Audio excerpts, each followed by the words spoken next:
Canada, sortez.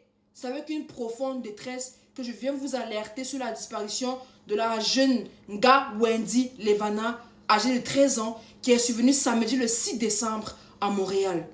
Des informations qui sont à mon niveau actuellement, c'est que la petite serait sortie de chez elle, disant à ses parents qu'elle va juste en balade avec une amie, et jusqu'à aujourd'hui, elle n'est jamais rentrée. Je tiens à préciser qu'elle est sortie sans manteau.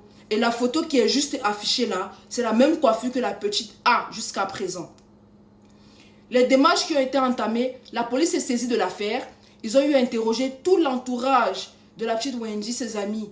Et l'amie avec laquelle elle est sortie samedi a affirmé à la police qu'elles se sont toutes les deux séparées dans l'autobus 32 en direction de Montréal-Nord. Des recherches ont été effectuées, mais sans succès. D'après les informations de la famille, les parents dont les jeunes mineurs ont été interrogés suite à la disparition de leur camarade, ami Wendy, ont demandé une procuration pour que la police ne puisse plus les interroger. Aujourd'hui, nous savons également que tous ces jeunes avec qui Wendy traînait ont eu à supprimer les dernières discussions qu'ils avaient avec la petite. Là, l'histoire devient déjà assez compliquée et nous, la population, nous les immigrants, on commence déjà à s'interroger. Il faut savoir que mardi, le 9 décembre, j'ai organisé un live ici par rapport à la disparition de la petite. Il y a quelqu'un qui est monté dans le live et qui a affirmé avoir vu la jeune Wendy à Longueuil dans une pharmacie à Jean Coutu qui est située au 1746 chemin de Chambly.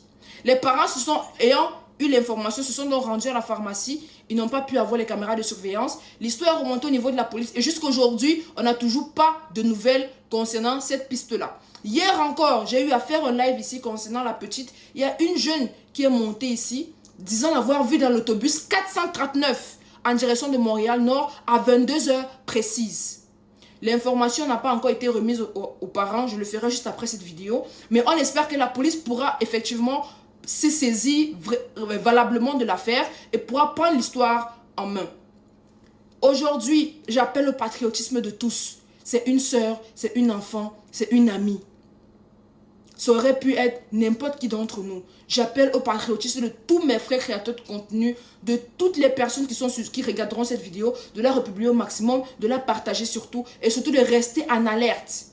Il y a plusieurs signalements comme quoi on la voit dans certains endroits. S'il vous plaît, je vous demande, toutes les personnes qui verront cette petite-là, capturez-la en photo, appelez la police et ne la lâchez pas de vue. Et surtout, suivez-la pour savoir où est-ce qu'elle va. Et surtout, restez en communication avec la police.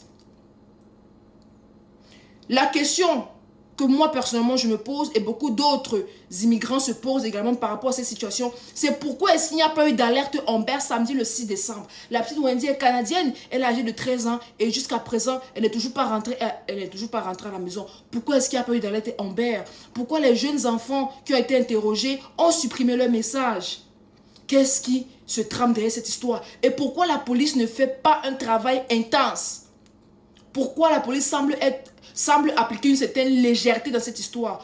On aimerait avoir des réponses. Famille, s'il vous plaît, repartagez, republiez massivement cette vidéo pour qu'on puisse retrouver la petite Wendy et la ramener chez sa maman. Nous sommes en temps de fête. Et je profite de cette vidéo pour demander à tous les parents de faire très attention, restez sur vos gardes. C'était la présidente. On va faire un live ce soir pour un débriefing. Car nous, en tant que population, la police fait son travail, bien sûr. Nous également, on va faire le nôtre.